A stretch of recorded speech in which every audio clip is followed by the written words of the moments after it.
This is the Global Podcast Network, where executives and professionals connect, share, and inspire.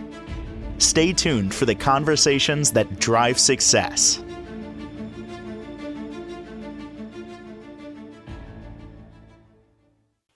Welcome back to the show. We are excited to have back our next guest, our executive coach, and excited to talk more about the work he's doing, especially helping those in the athletic department with coaching and consulting. Eric Copeland joining us, the CEO of EMC Consulting and Coaching based out of Atlanta, Georgia. Welcome back to the show today, Eric. How are you? Best day of my life, and you? Love when you say that. Makes me want to say best day of my life too. Thank you for the positivity and support. We need it. Not just, the regular folks, athletes, all of us. So I know we also have a very special guest today to get to in just a moment. But first, let's start with you, Eric. Just tell us a little bit about EMC Consulting and Coaching and what you do. Sure. So I'm with EMC Consulting and Coaching, and we are an executive coaching firm that focuses on helping athletes to become their better selves by helping them with either the transition from athletics to private life or just helping them navigate their journey in athletics. And we just provide them a safe place where they can just talk and bounce ideas and help them navigate through that journey. Beautiful. Thank you. And tell us about your guest today. Introduce yourself. Sure. So I'm just going to give a little tease. I'm going to let my guest talk more about himself. But I have on our line with us is Ed Rohn. He's a coach himself, a gentleman that, we've worked together, for years now. So, and he's definitely big in helping youth in terms of athletics. He's a big sports guy, but he is also big in helping young people to become their better selves too at an early age. So, but I'm gonna let Ed kind of tell more about himself. So, Ed, if you want to do a better job of introducing yourself than I did. No problem. Thank you, Eric. And Jill, thank you for having me. So just to give you a background professionally, I've been in supply chain in one role or another for over 20 years.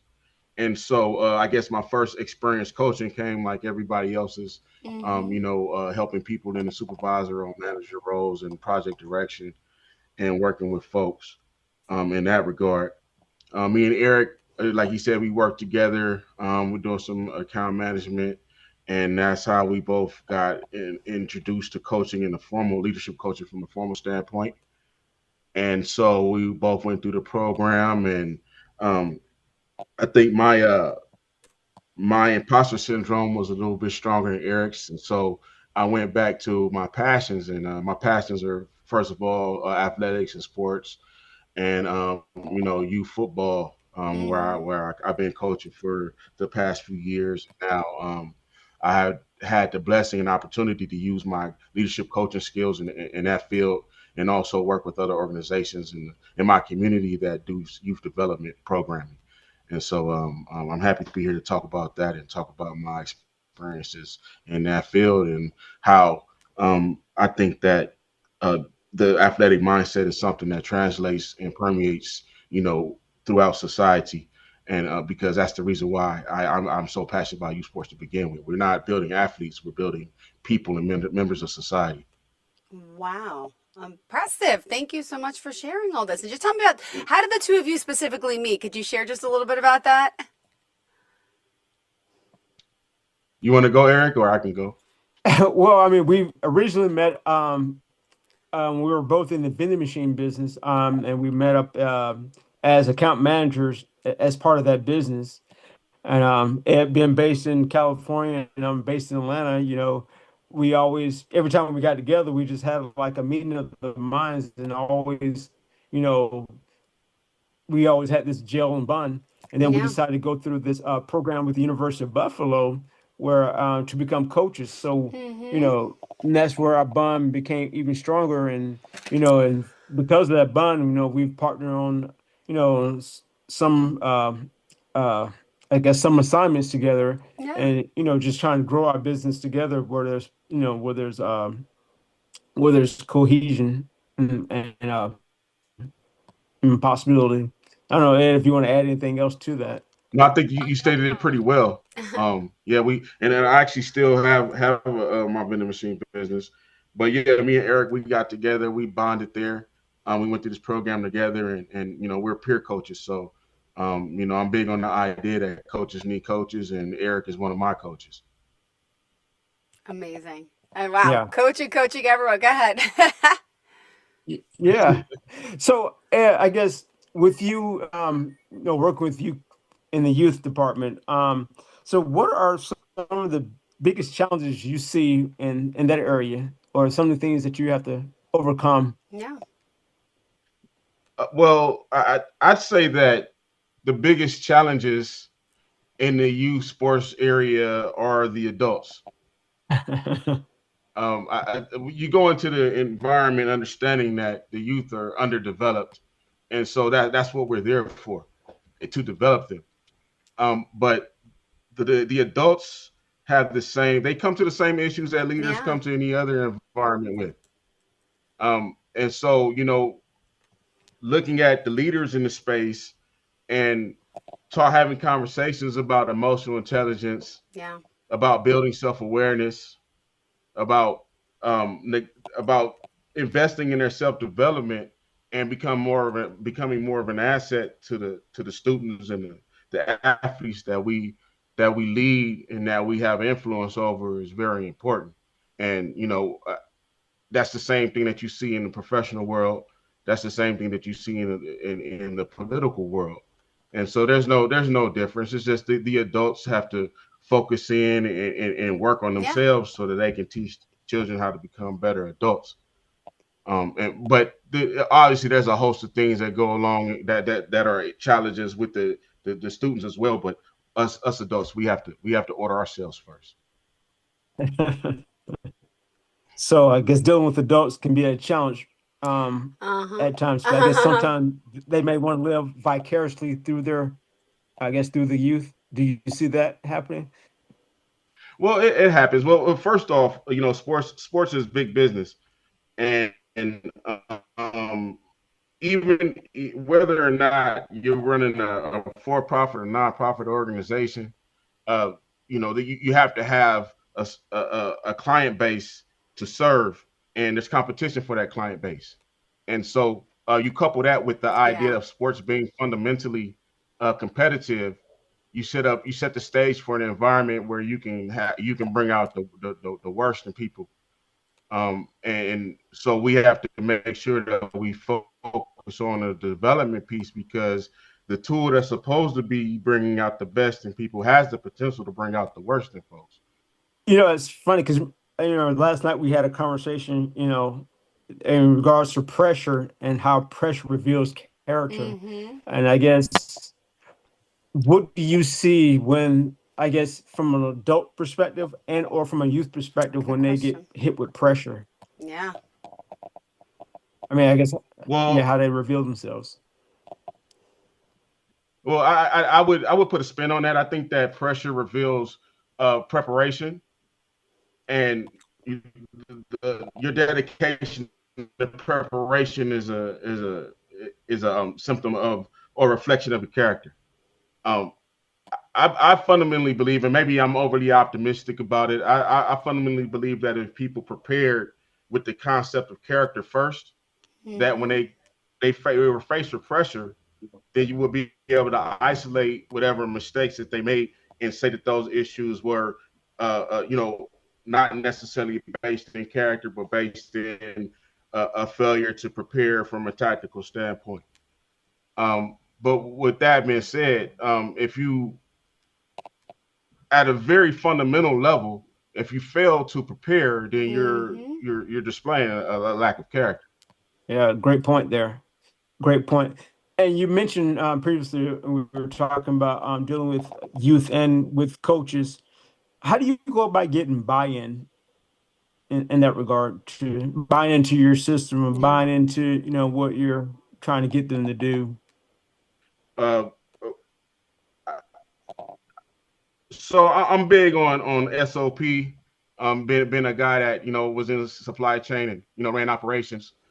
Big on SOP and managing by exception. And I bring that up because you want to provide a structure and a framework. And this goes Mm-hmm. all the way down to the field level. Actually, you want to, and maybe I should describe it in those terms. Mm-hmm. Say we're running a play. Okay. Um, and the play is designed to do certain things. You're going to run. The running back is going to take the ball and he's going to run to the right to the two hole. Well, that's the way we drew it up. But at certain Mm-hmm. points, players have to be players. And so I like to, when I'm on the field with the kids, I like to talk about not being an NPC, a non-player character, where you just do exactly what we programmed you to do. I need you to respond to the environment and then make adjustments. And that's the way you get buy-in, is that yes, we want you to follow our structure. Yes, we want you to follow our system. But within that structure and that system, by submitting yourself to that structure and that system, you free yourself to actually play the game when the opportunity arises. But what's difficult for folks to understand is that you can't invert the process. You can't want the freedom Mm-hmm. without the structure. Oh And yeah. so I try to communicate in those terms that actually submitting to a structure leads to you having freedom when you begin to play the game. So that being the case, so I guess, do you have any so-called Michael Vicks where, they kind of go out there and improvise, hey, if this play as designed and called doesn't work, can they improvise or they just have to kind of stick to the play? Well, I mean, if I had Michael Vick, I probably would throw away the playbook and let him write it Yeah, snap by right. snap. Uh, but to answer your question, you have players that are going to be able to improvise, and especially when you're talking about youth, it's difficult because if you have someone that has that high level of talent, you definitely want to coach towards that talent. But we're teaching and Mm-hmm. we're building character, so it goes back to that the fundamental premise of when you ask the question of what may be the struggles of youth sports, and I told you the adults. Well, if we don't instill adherence to structure to allow for that freedom, then we're going to raise an adult who, in turn, will be a bad leader. So we're going to perpetuate the process. We're going to create this negative feedback loop that we're trying to interrupt. And so even if you have a kid, a player that has that Michael Vick type talent, you want to teach him how to cultivate it, because guess what? As he grows older, Yeah. whether he's an athlete or whether he's an intellect, as he goes to higher levels, the competition is going to continue to raise. And if you don't have any structure and if you don't have any discipline, then the people that do have structure and discipline are going to outpace you. Gotcha. Yep. So there's always that balance between structure and, I guess, free will that you're having to, I guess, trying to mold or trying to keep in balance, right? Yeah, and it's easy to say it in these terms because when we're talking about youth, you can say it's immaturity. We probably wouldn't say that if I was coaching an adult, just because of you don't want to trigger them and turn them off to the conversation. But everybody has to develop the maturity to function in the system. And the system is nothing but the routines and the habits that you build, that you structure your life around. So, and that's what we want the youth to extract out of the experience. That's what we want adults to extract out of experience when we're coaching them. We want to look at how they're living their life. We want to look at what routines they have and how those routines are serving their ultimate goals. And so we can never sacrifice the one for the other. We have to continuously get them to buy into the idea that building structure, even if that structure is catered towards your personal self, talent, skills, and abilities, you still need to build some type of structure so that you can experience the freedom that you're looking for. Okay. Well, Jill, Ed and I, we can talk for days. So, I mean, I love it, but this is informative. This is great. And for those out there that don't know, basically, Eric, because you're based out of Atlanta, Georgia, right? And Right. just more, you're helping people, with their career transitioning, career struggles. And is it just those in the athletic field, or just share a little bit about that? I mean, primarily athletics, but I do help people who are, in Yeah. the corporate America, because we all have the same or similar challenges. It's just a matter of Mm-hmm. which playground that we're on, Yeah. whether we're in the corporate playground or we're on the, you know, football field or basketball court playground that we're struggling or having challenges. But it's just, getting people, whether athletes or executives to see, how do they handle pressure? How do they handle, challenges that are going on in their life? And how are those challenges affecting their work life? And then how can they come up with a solution to address those challenges or to work through those challenges at the same time they're trying to navigate their professional life. So same type challenges or same type people, just different field of play as I look at it. Oh, wonderful. And I know I just feel like, talking about athletics and children especially, I mean, it's always good to instill, how young of an athlete can you start working with in a sense, right? To start training their mind, their brain, their body. Yeah. Well, I guess Ed, I guess how young are the folks you're working with? Yeah. I would say that we use sports obviously because it is a business. People are starting as young as 5 and 6. You got 3-year-olds doing gymnastics and things of that nature, and so for the physical part, you can start pretty young. But in terms of really dialing into the idea of developing a person that's prepared for Mm-hmm. adulthood, I think that that adolescenthood, that preteen to adolescenthood stage of life, going into the early adulthood is a good place to work with people specifically. If you're talking about in terms of someone having an individual coach that's talking to them about their mindset, we wouldn't talk to a 6-year-old about their mindset. We let them play. Yeah, my kids are just turned 9 and 11. I get it. We're always on the field with this sport, that sport, but it's interesting. You think about inspiring them and helping them at a young age, and it's just so, monumental what they're learning at this age. Yeah, yep. And it's truly a gift to the coach. And I think that that's whether you're coaching youth or you're coaching executives. That's the precious part about being involved in the human development is that you get the gift of development. Yeah. One of the things that I've learned with the youth and in my private life as a father is that I get to experience a multitude of child the same way a 5 or 6-year-old would because I have to walk them through the process, and that I think that's a precious and an invaluable gift. Yeah, Yeah.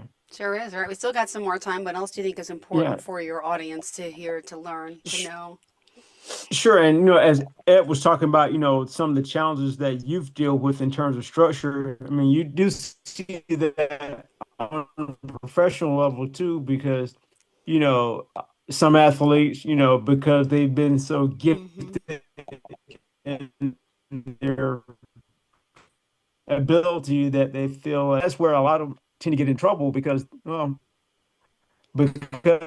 so gifted and I got away with my gift that I can do anything.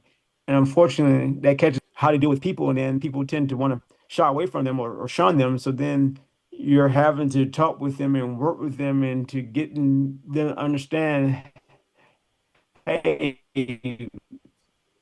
you weren't always, and that structure helped with your boundaries and making sure that you did what you needed to do. So you always try to bring them back to where you had structure to where, that structure guided Yeah. them into getting to that goal. So, and I think that's where you see a lot of challenges with professional athletes because of their gift that they have. They tend to want to step away from those boundaries and that structure and kind of wing it. And that's where they get into Well, trouble. it's interesting that you say that, Eric, because as we have our conversations offline about helping each other build our businesses and looking at the niche that you occupy specifically and how I can be of assistance, I think that it's important for me to stay anchored in Mm-hmm. the youth world all the way up through the adolescent world because athletes all understand going back to the fundamentals. They understand going back to the basics. No. And when you're having conversations with those athletes about transitioning into, the private life or a civilian life, if you will, getting back to those basics and evaluating those routines is of fundamental importance. And so, yeah, when you talk about, not always being at a point where you were a novice and you didn't have that freedom, and going back and rebuilding yourself, reestablishing our identity through reestablishing routines. It all goes back to what we teach them as a youth about how to be an adult. Right. And that's why I was kind of asking that question is about, having that Vic, that kid or, that talent that, that's exceptional. And well, this playbook doesn't necessarily work for me. I'm just going to do my own thing. That's why I was asking, how do you, balance, that freedom with, with the playbook or that structured playbook. And I think, you definitely talked about how, they still got to have structure, but, you don't want to necessarily curtail their freedom. So it's always that balance that you're dealing with, even in the adult world too. All right, guys, we got 3.5 minutes left in the show. So how did you kind of want to sum up for today? What advice would you give out there to young athletes, to older athletes, to people out there needing some inspiration, needing some help and guidance, right, Ed? He laughed at that one. Well, I think any guidance I would give would go back to, adherence to finding. It starts with finding your identity and establishing an identity that's focused in process and the routines you use to govern yourself and your principles and values, and then building yourself out in terms of a professional or athlete from that perspective. And that's what I enjoy about the process of coaching. That's what I enjoyed about the process of mentoring and coaching in the professional world is being a lover of knowledge and instruction, establishing values, and then establishing routines that take advantage of the fact that we maintain our curiosity and the idea that we have values that we want to adhere to and uphold. Right. And then you kind of add on to that, if they can establish that, at that age, I mean, it definitely helps as they progress through life, as they get to college, which is becoming more a semi-pro / pro sport now, and on into, to, I guess, to the professional levels, the quote unquote professional level. I mean, if they had those fundamental structures, I mean, that definitely helps and can prevent, some of those challenges that they have as they become adults. So then at that point, I was kind of putting myself out of business if they can remain on those structures that they learn, at the youth, that helps, eliminates the problems of dealing with getting off track in the athletic world. However, I mean, but still, you still have that challenge of going from the athletic world to the private world, to a civilian. And so you kind of, when you're used to having a certain schedule or a certain mindset, I can run through wall, I can do this and that, I can, kind of build my way through different obstacles. Well, when you go into the civilian world, well, you have to be more tactful about it. You can't necessarily just bully and push your way through it. So helping people with that transition is always the fun part, just because they have to change their mindset, or helping them to change their mindset, but not totally getting away from that mindset of how they were successful as an athlete, but taking some of that stuff that they had to get them to be successful as an athlete, and how do you translate that to the civilian world? Because as an athlete, as a football player, you can't tackle somebody getting you away in the civilian world. Well, I'll probably put you in jail if you did that. But how do you use your mind to accomplish that task or accomplish that goal without actually having to use your physical nature to accomplish that same goal? So getting that mindset changes. It's always the interesting part. Got it. Well, thank you guys both for being here, for joining us. A pleasure speaking with you. How can we contact you both before we go? Would you mind sharing? Sure. So you can reach me via my website at www.emcconsultingcoaching.net. Mm-hmm. That is emcconsultingcoaching.net. Or you can reach me Okay. via my phone, which is 678-478-4455. Perfect. As for me, I actually decided to scuttle my website because I'm going to rebrand. However, you can email me at edrone, EDRHONE 1980 @gmail.com. Perfect. Thank you guys so much for being here, for joining us. Great perspective. Thank you for coming to the show and joining us. And again, as always with you, Eric, thank you for being here. And I hope you guys both have a great day. Thanks so much. All Thank you, right. Jill. I Thank appreciate you. your time. Ditto. Same here, boys. Thank you. All Bye. right. This is the Global Podcast Network, where executives and professionals connect, share, and inspire. Stay tuned for the conversations that drive success.